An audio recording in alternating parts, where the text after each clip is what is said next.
Maka siapapun yang mendengar suara itu akan terkejut kemudian mati. Jadi suara itu akan terus mencari manusia yang hidup, mencari jin yang hidup, mencari malaikat yang hidup. Setiap kemudian terdengar suara, mati. Terus berjalan suara ini, setiap terdengar, mati. Satu persatu jin itu tumbang, mati. Satu persatu manusia akan mati, termasuk satu persatu malaikat mati.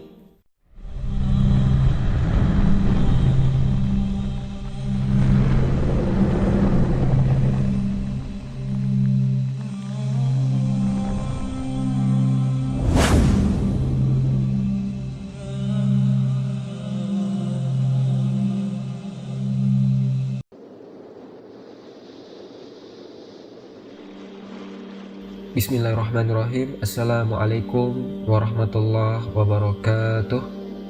Alhamdulillahi wahda, wassalatu wassalamu ala rasulillah. Sahabat Ferry Channel, rahimakumullah. Kita akan membahas salah satu tanda besar kiamat, yakni munculnya api dari Aden, Yaman. Dan inilah tanda yang terakhir. Setelah itu maka kiamat akan ditegakkan oleh Allah Azza wa Jalla. Ikhwatal iman yang dimuliakan Allah Subhanahu wa ta'ala, tanda-tanda kiamat besar itu ada 10. Dan kalau muncul salah satunya, maka akan terus muncul berurutan sampai kiamat dibangkitkan. Yang pertama sudah kita bahas, khuruju Dajjal, munculnya Dajjal. Dan Dajjal fitnah yang paling besar sejak Allah ciptakan Adam sampai kiamat dibangkitkan. Kemudian yang kedua, turunnya Isa bin Maryam. Dan turunnya Isa bin Maryam adalah alamatus sa'ah, atau alamat tanda-tanda kiamat besar yang kedua, yang mana Isa alaihissalam ditugaskan oleh Allah Azza wa Jal untuk membunuh Dajjal. Kemudian yang ketiga, khuruj Ya'juj wal Ma'juj, keluarnya kaum dari dua kabilah Yafith ibnu Nuh, keturunan Yafith putra Nuh alaihissalatu wassalam yang disebut dengan Ya'juj dan Ma'juj. Dua kabilah besar yang jumlahnya tidak ada yang tahu kecuali Allah. Maka ini sudah 3 tanda dari tanda-tanda kiamat besar. Kemudian tanda yang keempat, muncul gempa dari arah timur dengan gempa yang sangat besar. Kemudian tanda yang kelima, disusul gempa dari arah barat dengan gempa yang sangat besar. Kemudian yang keenam, gempa di Jazirah Arab yang disabdakan Nabi SAW, khosfun bil masrik wa khosfun bil maghrib wa khosfun bi jaziratil Arab. Akan terjadi gempa hebat dari arah timur yang menenggelamkan satu negara. Kemudian disusul dengan gempa dari arah barat juga sama. Dan yang terakhir, gempa di Jazirah Arab, satu kota bisa hancur. Kemudian setelah terjadi gempa dari arah timur, barat dan juga Jazirah Arab, tanda yang ketujuh, munculnya dukhon, asap yang sangat hitam yang menutupi langit. Dan siapapun yang menghirup asap ini dan dia kafir, maka dia akan merasakan sakit yang luar biasa, sampai akan mengeluarkan darah dari lubang hidung, telinga, dan juga matanya, bahkan sebagian mereka mati. Tapi kalau yang menghirup seseorang yang beriman hanya sebatas pilek saja. Kemudian setelah asap Allah angkat, muncul tanda di mana taubat ditutup Allah Subhanahu wa ta'ala, yakni muncul matahari dari arah terbenamnya, dari arah barat. Kalau sudah muncul matahari dari arah barat, maka la yanfa'u nafsun imanuha, tidak mungkin manfaat lagi iman seseorang. Doa sudah tidak diterima, taubat sudah ditutup, amalan soleh tidak diangkat, percuma. Kemudian datang alamat yang ke-9, khuruj ad-dabbah, munculnya binatang melata yang tugasnya menstempel mukmin dan kafir. Dan yang terakhir yang akan kita bahas malam ini, khurujun nar, keluarnya api dari arah Hijaz dan juga Aden, Yaman.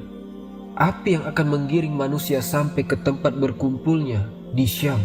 Ini adalah 10 dari tanda-tanda alamat kiamat besar. Kalau sudah muncul 10 tanda ini, maka bumi dan alam semesta akan Allah hancurkan. Ikhwatal iman yang dimuliakan Allah Subhanahu wa ta'ala, adapun keluarnya api dari arah Yaman, Aden, dalam riwayat Hijaz, itu sudah dibuktikan oleh NASA bahwa di bumi Aden, Yaman itu memang banyak burkan. Burkan artinya api yang sangat besar. Api ini diciptakan oleh Allah Subhanahu wa ta'ala untuk menjadi tanda-tanda akhir dari tanda-tanda kiamat besar. Nanti apinya akan keluar dari perut bumi, kemudian akan membakar lautan dan bermula dari Yaman. Kemudian disusul Hijaz. Hijaz itu Mekah dan Madinah. Kemudian akan bersatu. Lah, api ini tidak diciptakan untuk membakar manusia, tapi dia membakar segala sesuatu yang disentuhnya. Kalau seandainya dia menyentuh pohon, maka terbakar pohon itu. Menyentuh rumah, terbakar rumah itu. Menyentuh gedung, terbakar gedung itu. Tapi manusia tidak akan terbakar. Karena api ini hanya ditugaskan untuk menggiring saja. Jadi kalau kita diam, apinya juga diam. Kalau kita tidur, apinya diam. Tapi kalau kita jalan, apinya juga jalan. Dia hanya tugasnya menggiring saja. Jadi api ini nanti akan menggiring satu dunia dari ujung barat ke ujung timur, dari ujung selatan sampai ke utara, hanya menggiring manusia, mengumpulkan, diarahkan ke negeri Syam. Makanya Syam itu disebut Ardul Mahsyar, bumi tempat berkumpulnya manusia di akhir zaman. Lah tentu sebelum ada api yang menggiring ini, ada tanda-tanda kiamat kecil yang terselip di antara tanda-tanda kiamat besar. Pertama, robohnya Ka'bah, dan itu setelah tidak ada yang haji lagi, dan tidak ada yang umroh saat wafatnya Isa bin Maryam. Karena Isa itulah yang terakhir haji dan umroh bersama kaum muslimin. Maka ketika kemudian Ka'bah sudah tidak ditawaf lagi, tidak ada haji dan umroh, maka muncul pasukan dari negeri Ethiopia, negerinya Abraha, negerinya Habasyah yang bernama Zu-Suwaqotaini. Orang yang bernama Zu-Suwaqotaini ini orangnya tinggi hitam, kemudian jalannya egang karena kakinya itu seperti busung. Zu-Suwaqotaini ini artinya pemilik lutut yang bengkok. Dia akan bawa pasukan dari Habasyah, Ethiopia, kemudian datang ke Ka'bah. Di tangannya ada palu besar. Kemudian dia akan mencongkel Ka'bah sebata demi sebata sampai rata dengan tanah. Kemudian digali dan diambil pembendaharaan isinya. Emas-emas yang dibawa Ka'bah itu semua diambil olehnya. Tapi kemudian tentara Zu-Suwaqotain ini dihancurkan oleh tentara dari Yaman, dari negeri Himyar, dan dibunuh dan dikalahkan. Ini juga tanda kiamat kecil yang terselip di antara tanda-tanda kiamat besar. Termasuk juga tanda-tanda kiamat kecil yang terselip di tanda-tanda kiamat besar adalah munculnya angin yang sangat dingin sekali.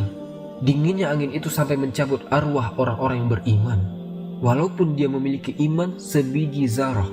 Jadi angin ini akan masuk ke ketiak-ketiak orang-orang yang memiliki iman walaupun sebiji zarah. Tidak ada yang tersisa. Sehingga nanti yang disisakan hanya orang-orang yang tidak ada iman lagi di hatinya. Hanya orang-orang kafir dan munafik. Dari situlah Nabi SAW bersabda, La taqumus sa'atu illa ala siralil khalqi. Tidak tegak hari kiamat kecuali di atas orang yang paling buruk yang hidup di permukaan bumi. Karena sudah tidak ada lagi orang yang beriman. Ikhwatal iman yang dimuliakan Allah Subhanahu wa ta'ala, lah ketika itulah maka tanda-tanda kiamat yang terakhir muncul api dari Aden, Yaman, dan menggiring manusia dari Hijaz terus sampai satu dunia dikumpulkan di Ardul Syam, di negeri Syam. Apa yang terjadi setelah manusia dikumpulkan di negeri Syam? Maka Allah Subhanahu wa ta'ala perintahkan Israfil. Israfil ini sebelumnya tidak meletakkan sangkakalanya di mulutnya, dan baru meletakkan sangkakala di mulutnya itu ketika Nabi SAW diangkat menjadi Nabi dan Rasul. Jadi ketika Rasul diangkat jadi Nabi dan Rasul, mulailah moncongnya sangkakala itu diletakkan di mulut Israfil. Makanya Nabi SAW suatu ketika pernah tidak bisa tidur.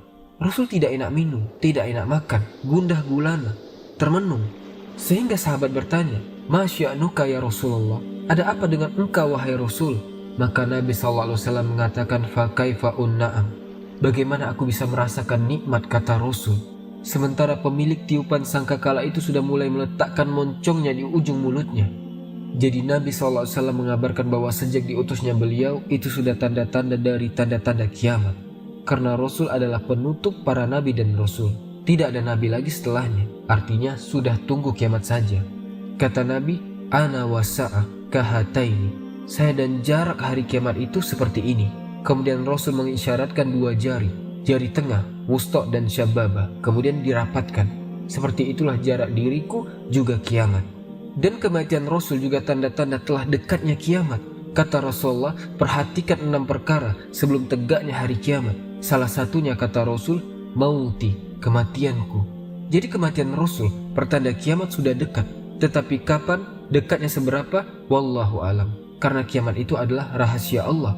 Kapan terjadinya hanya diberitahu waktunya saja, fi sobihati yaumil jum'ah, di pagi hari yaumul jum'ah, itu saja. Kapan bulannya, kapan tahunnya, kapan tanggalnya, wallahu a'lam. Hanya disebutkan fi sobihati yaumil jum'ah, di waktu fajar di hari Jumat, itu saja. Ikhwatal iman yang dimuliakan Allah Azza wa Jal, ketika Israfil meniupkan sangkakalanya, Terjadi khilaf para ulama berapa kali tiupan. Sebagian ulama mengatakan bahwa Israfil meniup sangkakala itu 3 kali. Nafasa, 3 kali tiupan. Yang pertama tiupan kejutan, yang kedua tiupan kematian, yang ketiga tiupan kebangkitan. Ini satu pendapat. Pendapat yang kedua, dan ini yang dirojihkan banyak para ulama, bahwa Israfil itu cuma meniup 2 kali saja. Tiupan yang pertama adalah tiupan kejutan sekaligus tiupan kematian. Dan tiupan yang kedua barulah tiupan kebangkitan di padang mahsyar. Lah ketika Israfil meniupkan sangkakalanya, Allah katakan dalam Al-Quran, Al-Qari'ah. Apa itu Qari'ah? Qari'ah itu suara yang keluar dari moncong sangkakalanya yang ditiup Israfil. Dalam bahasa Arab itu qari. Suara yang mengetuk dengan keras itu disebut qari. Makanya Al-Qari'atu mal Qari'ah wa ma adraka mal Qari'ah yauma yakunun nasu kal farasil mabsus. Ketika suara itu keluar dari moncong Israfil, maka siapapun yang mendengar suara itu akan terkejut kemudian mati. Jadi suara itu akan terus mencari manusia yang hidup, mencari jin yang hidup, mencari malaikat yang hidup. Setiap kemudian terdengar suara, mati. Terus berjalan suara ini, setiap terdengar, mati. Satu persatu jin itu tumbang, mati. Satu persatu manusia akan mati, termasuk satu persatu malaikat mati. Allah mengatakan wa futihatis sama fakanat abwaba. Maka langit dibuka pada hari kiamat dan malaikat mengosongkan langit, dan satu persatu malaikat wafat. Jin juga sama, apalagi manusia, makhluk yang lemah, satu persatu mati. Ketika tidak ada makhluk yang berakal kecuali dibinasakan oleh Allah Azza wa Jal, mulailah suara itu menghancurkan satu persatu alam semesta. Bayangkan, suara tiupan itu luar biasa dahsyatnya. Ketika kemudian tiupan itu mengenai bumi, apa yang terjadi? Iza zulzilatil ardu zilzalaha. Maka bumi yang kita pijak ini menjadi gempa. Gempa di seluruh permukaan bumi. Tidak ada satupun bumi, melainkan semuanya terjadi gempa. Bayangkan, ketika suara trompet mengenai bumi, gempa satu dunia. Apabila suara itu terdengar oleh lautan, apa yang terjadi? Wa izal biharu fujirat. Maka air yang di lautan itu tertumpah ke daratan. Gimana lautan satu dunia tertumpah ke daratan, sementara isi daripada lautan itu api yang membakar? Maka tidak ada yang selamat, teman-teman. Mau kemana kita lari? Lihat dahsyatnya suara trompet itu. Dan apabila suara trompet itu memukul gunung-gunung, apa yang terjadi? Gunung itu pertama akan tercabut, karena gunung itu kan pasak. Allah mengatakan dalam Al-Quran, wal jibala autada. Dan gunung-gunung itu dijadikan pasak. Kalaulah tidak ada gunung, maka akan terjadi gempa yang disebut dengan vulkanik. Kita bisa berjalan tanpa harus goyang kiri dan kanan, karena ada gunung sebagai pasak. Itulah bumi menjadi stabil. Makanya Allah mengatakan wal jibala autada. Dan gunung itu dijadikan pasak bumi. Apabila pasak tercabut, kemudian gunung bergeser, kemudian keluar dari pasaknya, kemudian tiba-tiba gunung terbang ke atas. Kemudian di langit diadu-adukan satu gunung dengan gunung yang lainnya. Apa yang terjadi? Watakunul jibalu kal ihnil manfus. Bayangkan, Allah mengatakan gunung itu seperti kapas yang berhamburan. Coba kalian ambil kapas, kemudian taruh di kipas, maka kapas itu akan berhamburan kemana-mana. Jadi awalnya gunung itu tercabut, kemudian tergeser, kemudian terangkat, kemudian diadukan, kemudian hancur lebur dan balik lagi ke bumi. Bayangkan, suara trompet itu bisa menjadikan gunung-gunung seperti itu. Maka apabila suara trompet ini mengenai bintang-bintang yang di langit, apa yang terjadi? Wa izal kawakibun tasarat. Dan apabila bintang satu dengan yang lain itu ditabrak-tabrakkan, satu planet dengan planet yang lain ditabrak-tabrakkan, apa yang terjadi? Api di langit, api di bumi, api di lautan. Kira-kira siapa yang selamat? Karena nanti hari kiamat semua api. Jadi api di langit, api di bumi, api di lautan, api semuanya. Siapa yang bisa selamat dari kiamat? Ikhwatal iman, dari sekian planet itu yang diselamatkan cuma 2. Yang tidak dihancurkan adalah matahari dan bulan saja. Matahari dan bulan ini tidak akan ketemu kan? Tidak akan ketemu matahari dan bulan itu. Karena ketika matahari terbenam, bulan muncul. Kapan ketemunya? Ketemunya nanti pada hari kiamat. Matahari dan bulan itu akan dijadikan satu. Matahari dan bulan itu akan menyatu dan akan diletakkan nanti pada hari kebangkitan 1 mil di atas kepala. Dan itu disyaratkan dalam Al-Quran. wa jumi'a syamsu wal qamar, ketika matahari digabungkan oleh Allah Azza wa Jal dan diletakkan di atas kepala 1 mil. Teman-teman bisa bayangkan, Allah Subhanahu wa Ta'ala sudah memberikan nikmat, meletakkan matahari itu di porosnya sehingga suhunya sudah Allah atur. Tapi kemudian kalau matahari dikeluarkan dari porosnya, didekatkan ke bumi, terbakar bumi. Kalau matahari dicabut dari porosnya, dijauhkan dari bumi, maka beku bumi. Tetapi Allah paskan sehingga tidak menjauh dari bumi dan tidak beku, dan tidak mendekati bumi sehingga terbakar. Bayangkan Allah Subhanahu wa Ta'ala memberikan nikmat luar biasa matahari itu. Dan nanti pada hari kiamat, matahari itu akan digabungkan dengan bulan, kemudian diletakkan di atas kepala yang jaraknya hanya 1 mil. Gimana rasanya? Ya rasakan saja nanti. Ikhwatal iman yang dimuliakan Allah Azza wa Jal.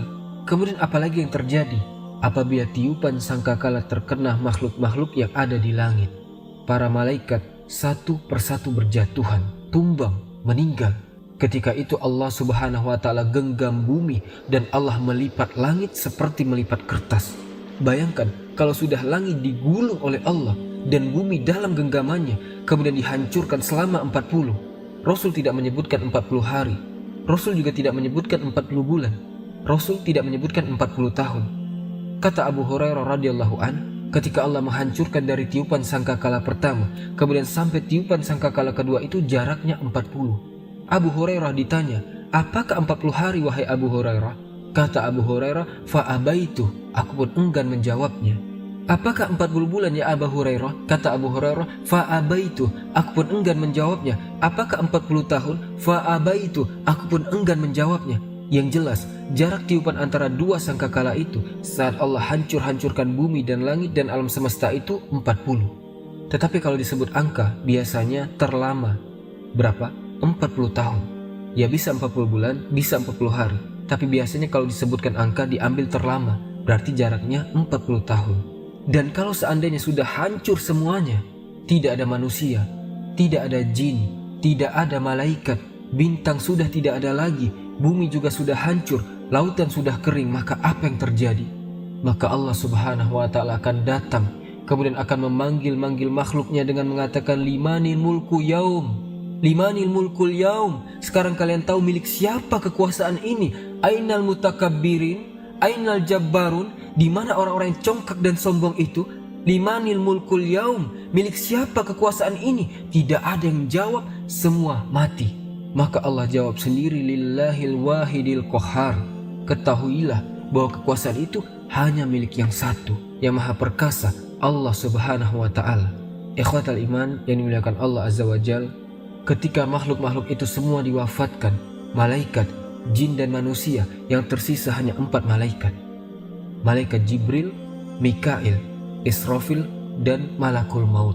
Allah kemudian memanggil Malakul Maut. Siapa lagi yang tersisa yang belum kau cabut nyawanya? Maka Malakul Maut mengatakan, semua sudah wahai Rob. Malaikat semua sudah wafat, jin semua sudah wafat, manusia sudah wafat, kecuali Jibril, Mikail, dan Israfil. Maka Allah katakan kepada Malakul Maut, cabutlah nyawa mereka bertiga. Maka mulailah kemudian satu persatu Jibril dicabut nyawanya, Mikail dicabut nyawanya, Israfil yang meniup pun dicabut nyawanya. Kemudian Allah panggil lagi Malakul Maut ini. Ada yang tersisa? Kata Malakul Maut, tidak ada ya Rob, kecuali hambamu yang fakir ini ya Rob. Maka Allah mengatakan, kalau begitu matilah engkau. Maka malaikat yang suka mencabut nyawa, dicabut nyawanya oleh Allah Tabaraka wa Ta'ala. Tidak ada lagi makhluk yang hidup di permukaan bumi. Disitulah Allah Subhanahu wa Ta'ala firmankan, yauma tubaddalul ardul ghairul ardi. Pada hari di mana Allah ganti bumi yang kita pijak dengan bumi yang baru. Maksud bumi yang baru adalah bumi yang sama, cuma dirubah bentuknya saja. Bumi yang tadinya bulat, Allah hancurkan, kemudian Allah ratakan, dan bumi nanti akan kembali berwarna putih seperti tepung, seolah-olah tidak pernah dipijak maksiat lagi. Wallahu alam bisawab. Semoga ada manfaatnya. Subhanakallahumma wa bihamdika, asyhadu an la ilaha illa ant, astaghfiruka wa atubu ilaik. Assalamualaikum warahmatullahi wabarakatuh.